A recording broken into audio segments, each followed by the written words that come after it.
Hello, magandang araw, magandang tanghali, magandang gabi sa inyo lahat, mga minamahal sa Panginoon. Ito naman ang inyong kaibigan, si Kuya Junior Arias ay magbahagi sa inyo ng mga salita ng Panginoon mula sa banal na kasulatan. So, basahin po natin ang mga talata ngayong umaga, ngayong tanghali, ngayong gabi kasi sinasabi ko yung umaga, tanghali, gabi sapagkat ibang lugar ay gabi sila, dito sa atin ay hapon, no? So, kaya sinasabi ko yan. Saan man kayo naroon, naka-tune in ngayon at nanonood sa aking programa ngayong araw na ito ay naway pagpalain kayo ng Panginoon.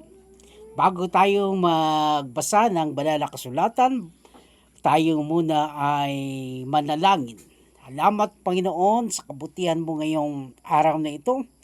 At ikaw ang aming tagapagligtas, ikaw ang aming Diyos, ikaw ang aming Panginoon na sinasamba sa aming buhay. Pagpalain niyo kaming lahat at tulungan itong aming dalangin sa pangalan ni Jesus na aming tagapagligtas. Amen. Amen. Gusto kong basahin sa inyo ngayong araw na ito ang salita ng Panginoon na matagpuan natin sa Hosea chapter 1 verse 7 patungo tayo hanggang sa 9. Itong sinasabi ng banal na kasulatan sa wikang Tagalog, ang salita ng Panginoon. Sinabi niya sa verse 7, magpakalakas ka lamang at magpakatapang na mabuti, na isagawa mo ang ayon sa buong kautusan na inuutos ko sa iyo ni Moses, na aking lingkod. Huwag kang liliko sa kanan o sa kaliwa, upang ikaw ay matamo ng mabuting kawakasan saan ka man pumaroon. Sa verse 8, ang aklat na ito ng kautusan ay huwag hiwalay sa iyong bibig, kundi iyong bulay-bulayin araw at gabi, upang iyong masunod na gawin ang ayon sa lahat na nasusulat dito. Sapagkat kung magkagayon, iyong pagiginhawain ang iyong lakad. At kung magkagayoy, magtatamo ka ng mabuting kawakasan. Sa verse 9, hindi ba kita inuutusan? Ikaw ay magpakalakas at makapagtapang na mabuti.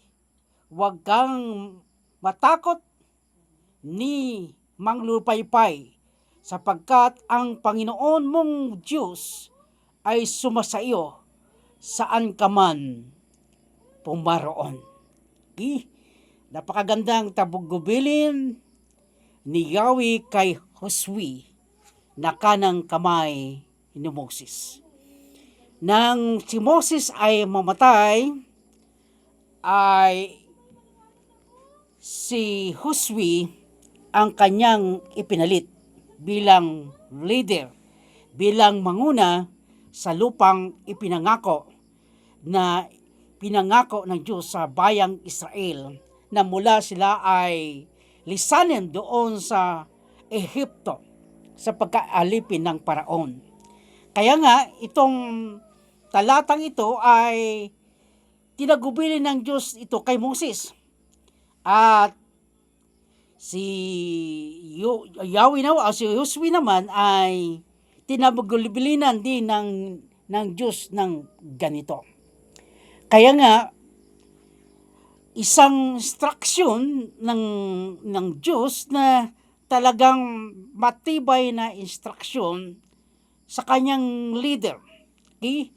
Bilang isang leader ay una, dapat makitaan kang malakas. Kasi kapag ikaw ay pahinahina, ay maaring hindi kasundin ang iyong mga followers.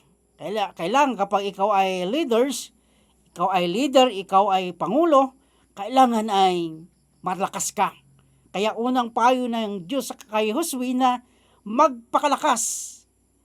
Sabi niya, magpakalakas ka lamang at magpakatapang ng mabuti. Hindi lang malakas, kundi magpakatapang. Hindi yung courage, no, na sinasabi ng Panginoon, yung hindi lang talaga yung pagpablakas, yung strong. Nandoon pa yung tinatawag na katapangan. So, kasi kapag malakas lang tayo, hindi naman tayo matapang, ay talagang wala ring silbi. Kaya sa isang labanan, sa isang away, hindi lang mahalaga doon na malakas ka. Ang mahalaga doon ay matapang ka.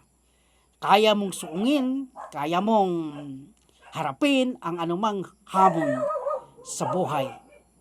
Kaya nga, mga minamahal, na bilang isang anak ng Diyos, bilang isang mananampalataya, kailangan tayong magpakalakas at magpakatapang. Kapag tayo malakas at matapang, hindi tayo basta-basta magapi, matalo ng anumang mga bagay. Mga pagsubok sa ating buhay, hindi tayo basta-basta matalo dahil tayo ay malakas. Tayo ay matapa na harapin ang mga pagsubok at mga problema sa buhay natin. Itong si Josue na kanang kamay ni Moses ay nakitaan na ng katapangan ni Moses nang siya ay suguin na magiging tiktik doon sa lupain ng Kanaan. No? So nakita niya na bagamat napakalaki, mga higante ang mga tao doon sa Kanaan. No? Sa 12 sila na spies na pinapunta ni Moses ay yung 10, puro discouragement ang binigay sa saong bayan. Sabi, hindi natin sila kaya, sabi niya. Talang malalakas sila at matatapang at napaligidan ng mga muog ang kanilang bayan. Paano tayo makapasok? No, sinabi ni Joshua sa kani Caleb, sabi niya, kaya natin sila sa tulong ni Yahweh. Kaya nga, nang pinasok nila ang lupang Kanaan, wala silang ginawang anumang sandata. Ang instruction sa kanilang Diyos ay umikot at pagkatapos ay paunahin ang mga dancer ng Panginoon, mga singer ng Panginoon. Nandoon pinauna yung mga plauta, yung mga gitara, lahat ng mga manunugtog pinauna. Kaya nga yun ang pinauna ng Lord. At pagkatapos sumunod ang mga sundalo na sinusundan ang mga musisyan ng mga Israelita. Okay? Pagdating nila doon sa Jericho, no? Tumugtog sila, inihipan nila ang kanilang mga ihip na pangtunog, mga trompeta, at tumugtog sila. So, unti-unti nawasak ang buog ng Jericho. Nang panahon yun ang pinakamatibay na pader. Matibay na pader ng mga panahon na yun. No? Dahil yun ay pinaghahandaan ng mga taga roon para hindi sila mapasok. Kung mas matibay ngayon sa ating panahon ang whole of China, no? Na napakalawak na pader yan na nagproteksyon sa bahagi ng China, sa mga boundary ng China, mas matibay yung muog ng Jericho. Ngunit dahil sa kapangyarihan ng Panginoon, hindi sila gumamit ng sandata, nag-praise and worship lang sila, kumanta, tumugtog, sumayaw para sa Panginoon, ang mga pader ay nawasak dahil sa kapangyarihan ng Panginoon. Sabi ng mga Kananiyo, ano tong ginawa ng mga Israelita? Kala ko laban ng pagdating nila rito sa amin din. Parang concert naman ata.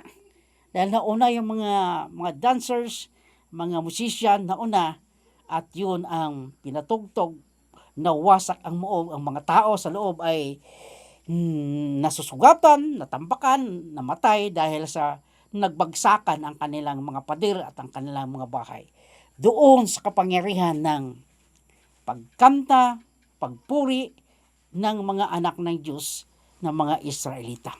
Kaya nga mga minamahal, kaya kung minsan kapag tayo may mga pagsubok, may mga problema sa ating buhay, mas mahalaga na kayo ay mag-worship sa Panginoon. Kumanta tayo, talagang magtugtog tayo, kung marunong tayo tumugtog ng gitara, kung marunong tayo tumugtog ng keyboard, magtugtog tayo para yung kapangyarihan ng Panginoon, ano mga problema na dumarating sa buhay natin ay kayang wasakin sa pamagitan ng kapangyarihan ng Panginoon.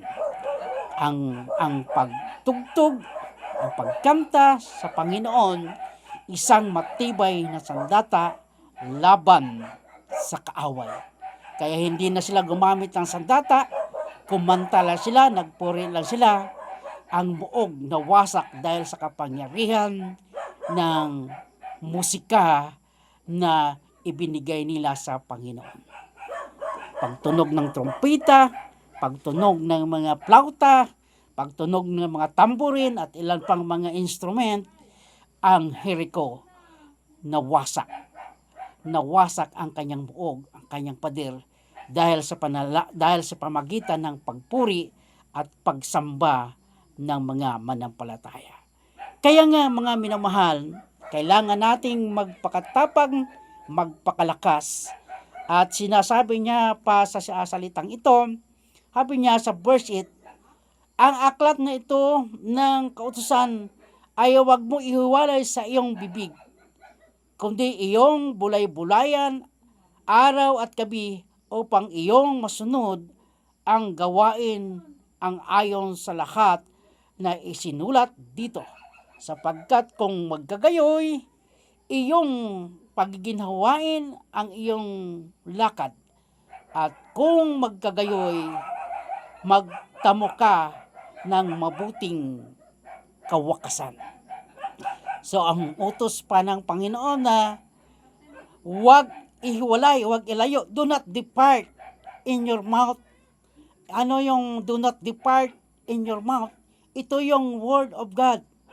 Do not depart from your mouth. This is the word of God. Meditate it day and night so that you will be prosperous. Sabi ng banal na kasulatan. So that sabi niya will be prosperous and success. So ang salita ng Panginoon, ang word of God, ang siya lamang paraan, siya lamang sandata ng isang tao para siya ay magtatagumpay. Magtatagumpay sa kanyang mga lakad, magtatagumpay sa kanyang mga plano, magtatagumpay sa kanyang mga layunin sa buhay kung nariyan ang salita ng Panginoon. Sapagkat ang salita ng Panginoon yan ay ating batas. Hindi lamang batas ng Republika ng Pilipinas, kasi sa Pilipinas tayo, yan ay kabuuang batas ng Diyos sa tao. Na yan ay batas na yan ay sinusundan ng lahat ng mundo. Dahil yung batas ng Panginoon ay siyang magbibigay ng katuwiran sa lahat ng tao. Kaya nga sinabi ng Diyos o Yahweh kay Josue, do not depart from your mouth. Meditate it day and night so that you will be prosperous and success. Magtatagumpay ka at magiging successful ang iyong lakad. So pangatlo na makita natin dito sa verse 9, anto pang sinabi ni Yahweh kay Josue. Sabi niya, hindi ba kita inutusan? Ikaw ay magpakalakas at magpakatapang. Inulit lang niya ang word doon sa verse 7, yung magpalakas at magpakatapang. Sabi niya, hindi ba kita inutusan? Ikaw ay magpapakalakas at magpakatapang ng mabuti. Huwag kang matakot, ni manglulupaypay, sapagkat ang Panginoon mong Diyos ay sumasa iyo saan ka man paroroon. So don't be discouraged. Sinabi ng word na ito, don't be discouraged. Do not fear. Do not be discouraged. No? Huwag kang matakot. Huwag kang manghihina. No? Sapagkat ang Panginoong mo Diyos ay sumasayo saan ka man pumaroon. That is a good words. Yan ay napagandang mga salita ng Panginoon sa bawat isa sa atin. Mga minamahal, mga kapatid, huwag tayong manglupaypay, huwag tayong manghina, huwag tayong matakot, suungin natin, harapin natin ang lahat ng bagay sa ating buhay, sasamahan tayo ng Panginoon. Sabi nga, kahit saan tayo pumunta, dumaan man tayo sa apoy, sasamahan tayo ng Panginoon. No? Doon yan sa pagtapon ng mga bihag na sina Daniel, Misak, kaibigan ni Daniel, no? Sina Misak, Sadrak at Abednego, na tinapon doon sa apoy na pugon na pinagawa ni Haring Nabucodonosor, ngunit hindi sila nasunog. At sabi ng bantay at ang hari, nakita niya, diba 3 lang ang aking tinapon sa loob ng pugon, bakit 4 na sila? At nakita nila ang isa ay parang Diyos. So nagrepresent ang ating Panginoon. Kahit doon sa pugon na apoy, nandoon ang Panginoon para ingatan, bantayan, iligtas ang kanyang mga anak. Kaya nga mga minamahal, kahit sa apoy, sasamahan tayo ng Panginoon, hindi tayo masusunog. Dahil ang Panginoon ay makapangyarihan, sasamahan tayo. Kaya sabi nga, kahit dumaan man tayo sa ilog, hindi tayo malulunog. Gaya nga ginawa ng mga Israelita nang nauna ang kabanantipan doon sa ilog ng Nilo, no? Ito yung ilog ng Nilo, tinawid nila, ay pinauna ang kabanantipan habang humakakbang ang mga Israelita. Yung kabanantipan na nagpapasan nito, unti-unti natutuyo ang ilog at nakatawid lahat ng ligtas at hindi nalunod dahil sinamahan sila ng Panginoon. Okay? Ganon kakapangyarihan ang Lord. Ganon siya kadakila. Kaya nga mga minamahal, don't be discouraged. Be strong. Don't be discouraged. Huwag tayo mawala ng pag-asa. Our Lord, our God, is our future, is our hope. Kaya nga ngayong araw na ito, gusto kong ipaalala sa inyo na ang lahat ng bagay, walang anumang makapagyanig sa kapangyarihan ng Panginoon. Ang Diyos ay makapangyarihan sa lahat, ang Diyos ay sumasa lahat. Kaya nga, dapat natin kilalanin na ang Panginoon, nang pinalaya niya ang kanyang mga anak doon sa pag-aalipin na higit 400 years na alipin ang mga Israelita doon sa Ehipto. At pinalaya sila sa pamagitan ng kapangyarihan ng Diyos. Yung namatay ang lahat ng mga panganay. At nakalahating gabi, ang mga Israelita wala man lang na sa kanila dahil ang kanilang mga bahay ay may mga hamba nila ay may bahid ng dugo, na ang anghel na mamumuksa ay inalampasan yung may mga bahid ng dugo. Lahat ng sambayanan ng Ehipto, mga hayop mula sa hari, mga alipin, namatay lahat ang kanilang mga panganay. Ngunit sa mga Israelita, hindi malang namatay at buhay lahat. At yun ang tinatawag na Passover. Nilampasan ng anghel na mamumuksa ang lugar ng mga Israelita. Ibig sabihin ng Passover at nanghulugan doon sa pagkaligtas ng Panginoon sa tao. Kaya nagkaroon tayo ng tinatawag na Pasko dahil sa nalampasan ng Panginoon ng kanyang banal na dugo ng kanyang mga kamatayan doon sa krus na Kalbaryo. Kaya lahat nakapas over doon sa kamatayan, doon sa sumpa, doon sa mga panganib na ang tao ay pupunta sa kapahamakan.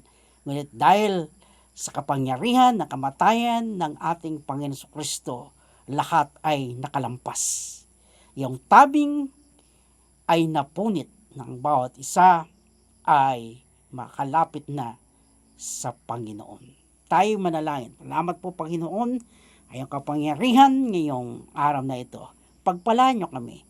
Itong aming dalangin sa pangalan ni Jesus na aming tagapagligtas. Amen.